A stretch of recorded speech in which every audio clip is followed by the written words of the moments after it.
Good morning guys. Ito po ang aming Ito po si Mami 2. Yan. Nanganak po siya noong November 17.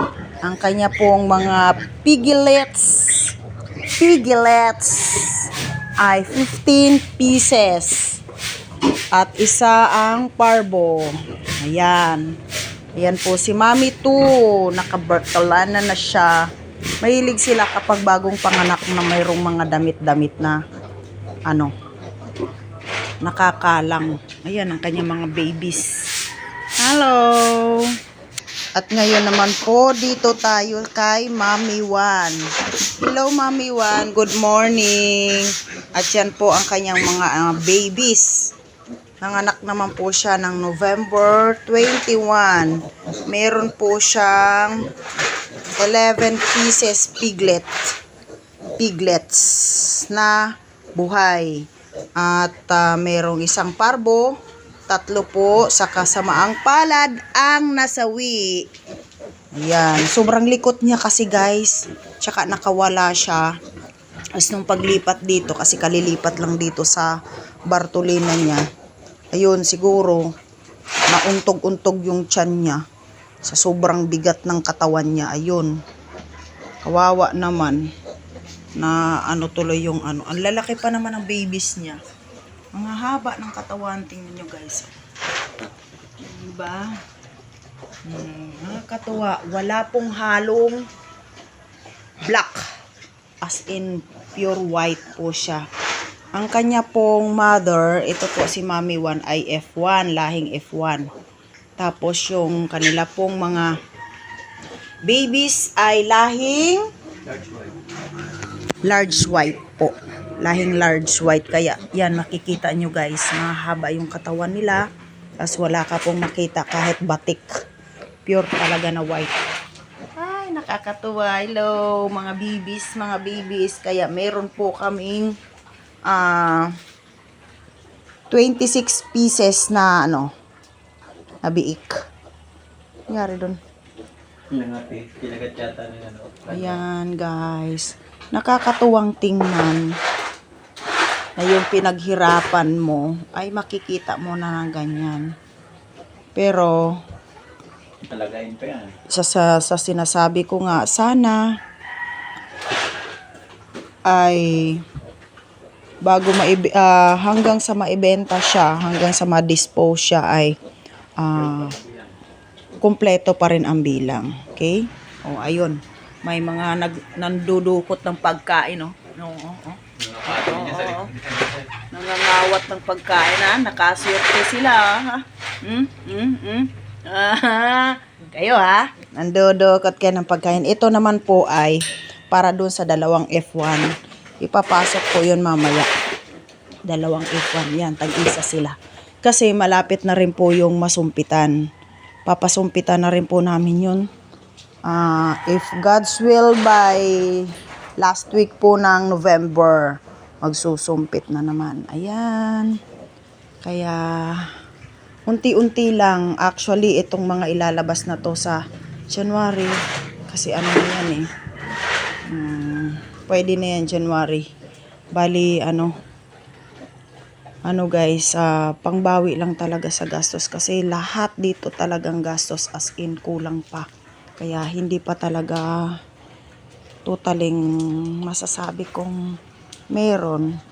Kaya bago ka makakabawi ng gastos, syempre, mag-i-earn ka muna ng pagod, puyat, sakripisyo, at saka, syempre, yung panahon. Diba? Yung panahon, guys. May sinalapat. Yung panahon at effort, hindi lang sa loob ng isang taon makakabawi ka. Kasi, honestly, nag-umpisa kami sa talagang, hinihiram na budget, na pera, pampuhunan. Kaya yung mga produkto nila ngayon, siyempre, pangbawi lang muna sa mga gastos. Siguro, loobin ng Panginoon, makakabayad. At doon na namin masasabi na amin na yun pagka nakabayad na lahat ng gastos. Kasi usually yung pagpapagawa nitong kulungan na to, tsaka yung bahay na tinitirahan namin. Hindi basta-basta, ayan. Yan, hindi basta-bastang ganun lang ang binitawan na pera. Diba guys? Sinong relate dyan sa mga nagbababoy dyan, sa mga hog racer dyan. Diba? Sobrang sobrang sakripisyo talaga. Minsan, hindi lang minsan, madalas na pag-uusapan na nga namin mag-asawa na, ano kaya, tama na. Benta na lang kaya natin to dito lahat. Kasi syempre, hindi biro yung pagod. Hindi biro yung, gastos. Yung tipong pag nanganganak pa yung, yung mother ng, eto, yan. Tulad nito, pag nanganganak, hindi po pwedeng iwanan siya. Halos hindi ka makakain, tas puyat ka ng ilang gabi dahil babantayan mo. Tas yung pagkain, vitamins na ini-inject, kailangan kompleto. Alam nyo yun, kailangan laging malinis yung isang lugar. Kasi pag hindi malinis, kailangan tuyo. Yan, sobrang alagain yan guys.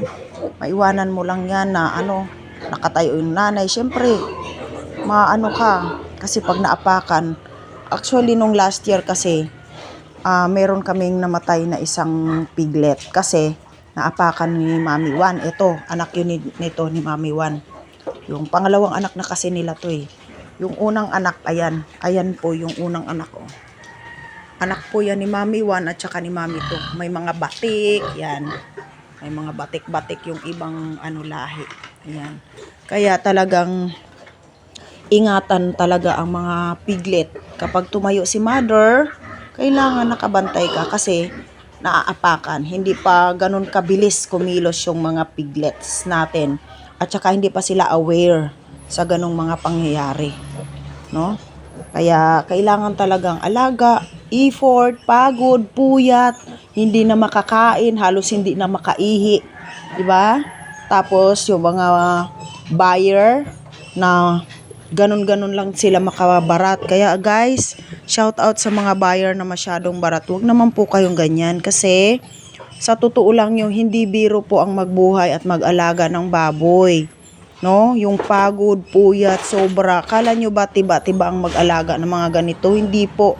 Talagang nagkakaroon lang po talaga ng passion o kumbaga parang minahal na mag-alaga ng ganito. Siyempre, kapag minahal mo ng ganito, kahit naman walang halos kita, pero dahil tinangkilik mo na sa sarili mo na yun ang gagawin mo, mapapamahal ka talaga. Diba? Kaya shout out po sa mamimili na sobrang binabarat. Grabe, hindi nyo po alam kung ano yung hirap, pagod, puyat, no, puhunan, pagkain, magkano po ang isang sakong feeds ngayon. Grabe ang mahal. Sobrang mahal po. Kaya maawa naman po kayo sa mga hog racer o backyard racer, mga kababayan, no? Maawa naman po kayo kasi grabe talaga. Kahit wala na nga yung pagod, hindi na nga binayaran yung pagod. Kahit kumita malang kahit konti doon sa vitamins na ini-inject, vitamins sa mami na ini-inject kapag nanganganak. Alam nyo yun? Mga pangpurga, kompleto po yan guys. Akala nyo lang. Kasi pag hindi nyo kinumpleto yan, hindi rin yan lalaki pagka inaalagaan nyo. Kasi syempre, hindi siya nga kumpleto sa madaling salita. Kaya, bigayan lang po dapat. No? Nasa tama lang po dapat. Okay, guys? Okay, once again, good morning po sa inyong lahat. Thank you for watching. Yan, bye-bye.